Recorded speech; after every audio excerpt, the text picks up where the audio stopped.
관행과 관습이라고 하는 이것이 가장 교육계에 치명적인 것이라고 생각하는 것은 역시 교육은 새로운 걸 추구하는 것인데 그렇지 않습니까? 네. 어떤 변화를 추구하는 것이고 그래서 새로운 미래를 만들어가는 그런 창조적인 작업인데도 불구하고 이런 관행과 관습 속에서 결국은 이 교육이 제대로 못 간 게 아니냐. 거기 하나 첫 번째 하고 싶은 얘기고요. 네. 이 관행을 깬 것이 결국 경기도 교육의 혁신학교입니다. 저는 그렇게 생각해요. 네. 두 번째 관점이라고 한 건 역시 학생 중심에서 보는 그 시각의 문제인데 대부분 다 실제로는 교육이야, 그래, 학생이야, 뭐 현장이 중요해. 그러면서 실제로 현장과 학생은 외면당한 거죠. 외면 정도가 아니고 때로는 무시당하는 거죠. 근데 난 이런 점들이 그렇게 이 가벼운 얘기가 아니라는 겁니다. 가장 핵심적 문제들인 거죠. 네. 세 번째는 결국은 이런 모든 것의 이제 변화가 이제 시작인데 우리가 흔히 얘기하는 교육자치나 이 자치교육이라고 하는 것이 이제 지방자치 시대에 본격적으로 시작된 것이 지난 2010년부터 네. 시작됐으니까 아직 그 짧은 기간에 불구하고 나는 이제 본격적인 이 교육자치라고 하는 거에 이제 그 본격적인 착수라고 할까요? 네. 시작 단계에 왔다고 저는 그렇게 생각해요.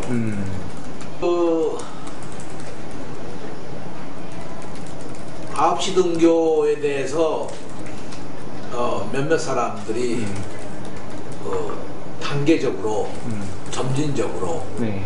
또는 시범 사업부터 해보고 그러고 가는 게 옳지 않겠느냐, 그런 얘기가 많죠. 그런 주장들을 많이 했는데 저는 9시 등교라고 하는 것은 그렇게 여유있게 할 사항은 아니라고 생각했어요. 왜냐하면 9시 등교라는 것이 정상화의 한 첫 출발이거든요. 네. 이게 완성이 아닙니다. 시작이죠. 완성이라고 하면 좀 더 우리가 점진적으로 뭐 이렇게 해야겠지만 지금 시작 자체가 여기서부터 정상화라고 하는 것, 교육의 정상화라고 네. 하는 것이 시작입니다. 왜냐하면 9시 이전에 연교실을 하거나 9시 이전에 자율학습을 하거나 네. 이런 건 다 비교육적인 거였고 실제로 교육의 효율성도 없었고 나는 왜 이런 조치를 취했는지를 잘 모르겠어요. 이 여러 선생님들한테 물어봐도 잘 모르더라고, 왜 이렇게 됐는지. 그건 아마 추정컨대는 이 경쟁 시대에 어떤 의미에서 보면 우리 학교가 다른 학교보다 조금 더 나가야 된다 하는 이런 경쟁 심리에서 이렇게 한 것이 아닌가 하는 생각이 들고요. 네. 이럴 때 학생들의 의견을 전혀 물어본 일이 없습니다. 그러니까 학생들은 당연히 학교에서 오라고 그러니까 그냥 수동적으로 간 것뿐이고요. 네. 두 번째는 학부모들로서는요, 그저 우리 아이들 노는 거 못 보잖아요. 그렇죠. 네. 그러니까 무조건 학교에 가는 거면 공부하는 걸로 생각하고 좋은 거죠. 일찍 가든 늦게 오든 그건 상관없이 학교에 있었다, 그것만으로 부모들은 만족을 하는데 난 이 자체도 그동안 우리가 잘못된 관행이었던 거죠. 네. 가령 학생들이 나는 무자비하게 희생당하고 어려움을 당했다고 생각합니다. 이런 과정 속에서 학생들이 건강도 나빠지고 정신적 일종의 스트레스도 많이 받고 성장에도 문제가 있었을 것이고 여러 가지 나는 부작용이 생겼다고 봐요. 네. 난 요즘에 그 ADHD가 이렇게 심각하게 학교 현장에서 문제가 된 원인도 나는 뭐 내가 의학 박사도 아니고 그런 전문가가 아니라서 뭐라고 말할 수는 없지만 네. 이런 현상이 일어난 것도 이런 그 9시 이전에 이렇게 강압적으로 학생들을 몰아치고 그리고 어떤 의미에서 보면 선생님들의 완전한 책임 아래 진행된 것도 아니고 자율학습이라는 이름 아래 진행된 이런 과정 속에서 받은 여러 가지 스트레스, 네. 이런 것이 결국 원인이 아니냐고 그렇게 생각도 해봅니다. 경기도교육청에서 자율적으로 하기로 했는데 이제 이렇게 많은 학교들이 하는 거 보면 아마 뭐 교육감의 지시가 있었던 거 아니냐, 이게 반강제적인 거 아니냐 생각할 네. 자율성이라고 하는 거에 대해서 마음대로 하는 게 자율성이 아닙니다. 그 정상화라는 건 책임과 의무입니다. 네. 그동안 9시에 하는 거는요, 이거는 당연한 얘기였어요. 아니, 모든 직장들이 되게 9시에 시작하잖아요. 그쵸. 네. 그러니까 우리 아이들의 얘기가 두 가지입니다. 우리 아버지도 9시 출근하는데 우리도 9시에 등교하게 해주십시오. 그걸 뭐라고 설명하겠습니까? 그렇잖아요. 그렇죠. 네. 나는 그건 자연적인 우리 생활의 한 과정에 누구나 당연히 받아들이는 일이지, 나는 9시로 합시다, 이게 자율성을 훼손하는 것이다, 나는 그건 아니라고 생각해요. 오히려 자율성 가지고 교장들이나 학교가 잘못해온 거죠. 자율성을 남용한 거죠. 그래서 7시 반에도 시작하고 8시에도 시작하고 학생들은 못 살게 군 거죠. 네. 교육이 아니라 강압을 한 거죠. 나는 이것이 오히려 자율성의 남용이지, 저보고 지금 자율성을 훼손했다고 그러는 건 나는 납득을 할 수가 없는 거예요. 자율성에 대한 의미를 어떻게 해석하는지 모르겠지만, 그리고 아이들이 뭐라고 그랬습니까? 우리도 아침밥 좀 먹고 잠 좀 자자 이러지 않았습니까? 아침잠이라는 게 뭐 1시간 자자는 게 아니에요. 15분, 10분, 20분 더 자는 게 그게 아침잠이죠. 그렇죠. 그럼 그게 하루를 학생들로 하여금 아침을 행복하게 만들어주고 하루를 행복하게 만들어주는 거 아니겠습니까? 네. 나는 정말 학교 가기가 행복하고 즐겁고, 예? 그 학교 공부가 신나고 이렇게 돼야 할 텐데, 우리들에게, 아이들에게 있어서 학교 공부라는 건 지겹고 힘들고 고통스럽고 피하고 싶은 거 아닙니까? 이걸 나는 근본적으로 변화시켜 주자는 거죠. 네. 이제 시작입니다. 이거는 9시 등교라는 게 무슨 뭐의 완성도 아닌 거고요. 이제 시작입니다.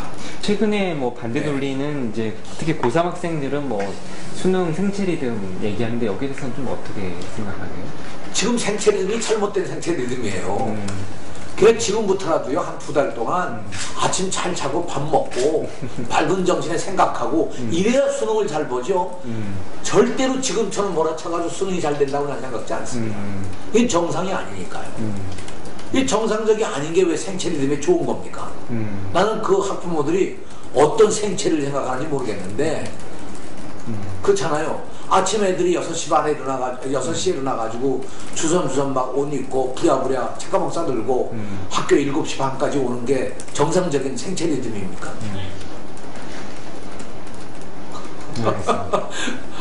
더구나 어떤 분들은 심지어 8시 40분 수능시험 시작하는 시간에 맞춰서 지금부터 활동을 해야 그 시간에 딱 맞춰서 뭘 할 수 있다? 나는 그런 논리를 어디서 만든 논리인지 난 모르겠어요. 정말 그런 생각을 한다면요, 아이들이 그 스스로 컨디션을 조절할 수 있도록 분위기를 만들어주고 아이들이 스스로 해나갈 수 있는 걸 도와주는 게 더 중요한 일이라고 생각해요. 저도 오늘 근데 저는 이거 고집할 생각은 없습니다. 네. 그래서 사실 고등학교 3학년 경우에 이 고등학교 교장단 협의회의 회장께서 수능시험 끝난 후에 고3의 경우는 그때부터 9시에 등교하는 것으로 하겠다. 좋은 말씀이라고 했어요.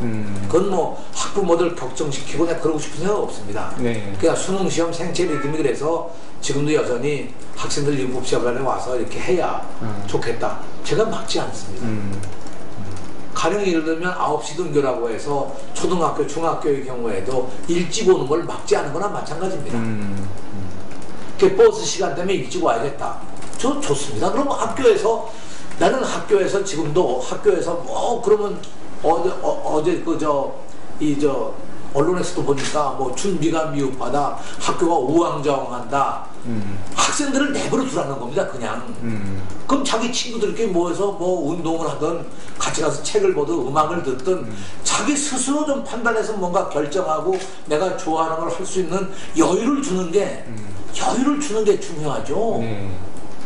그 왜 학생들을 자꾸 몰아치려고 그러는지 언론까지 나서서 나는 그 쓴 기자들도 다 그런 어려움을 겪었으면서 난 정말 납득을 잘 못하는 대목입니다. 알겠습니다.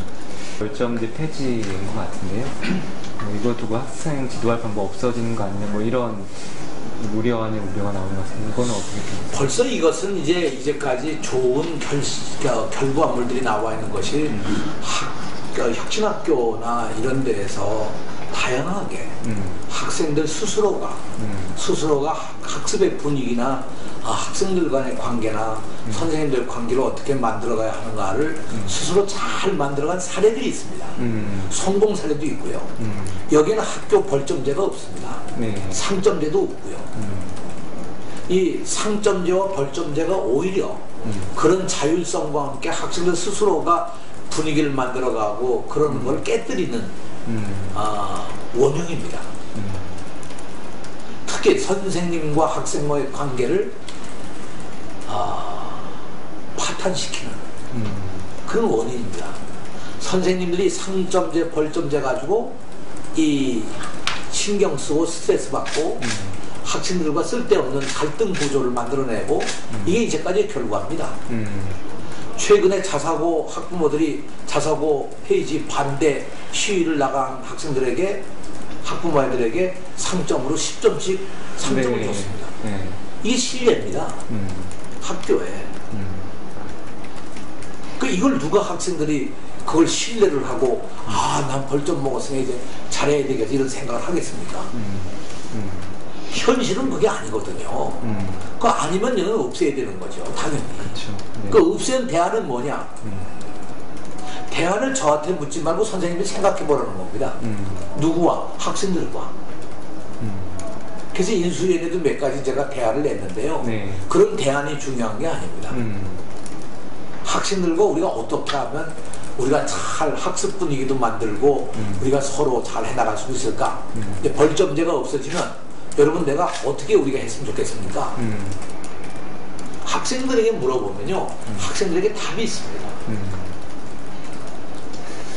저는 그런 의미에서 선생님이 저한테 한번 어떤 분이 그렇게 얘기를 해요. 나는 뭐 이제 벌점제 없어지면 학생들을 어떻게 통제합니까? 그래서 학생들을 통제의 대상으로 선생님들이 정말 생각한다면 몽둥이 들고도 통제를 못할 겁니다. 부모도 통제를 못하는데 선생님이 무슨 수로 애를 통제를 하겠습니까? 통제가 아니고 존중과 이 하나의 인격체로서의 그 서로 존중하고 사랑하고 격려하고 그것이 오히려 이 분위기를 바꿀 수 있는 일일 겁니다. 예를 들어서 우리가 잘한다 못한다를 절대로 이 상대적 비교를 하면 안 됩니다. 그냥 어떤 아이가 어제보다 오늘 참 잘했다. 그럼 무지하게 잘한 겁니다. 기준이 그 학생 하나하나에게 있는 것이지 다른 학생들과 비교해서 있는 건 절대 아닙니다. 그런 의미에서 저는 이 상벌점제라고 하는 것이 갖는 의미가 아이들 앞에 벌점을 주거나 상점을 주거나 해서 오히려 학생들과의 관계 설정에도 별로 좋은 게 아니고요. 오히려 그런 걸 운영한다면 학생들 스스로가 운영할 수 있는 체제가 되면 더 좋겠죠. 그래서 저는 이 상벌점제 반드시 이것도 없어져야 된다고 생각합니다. 알겠습니다. 그리고 정말 없앨 겁니다.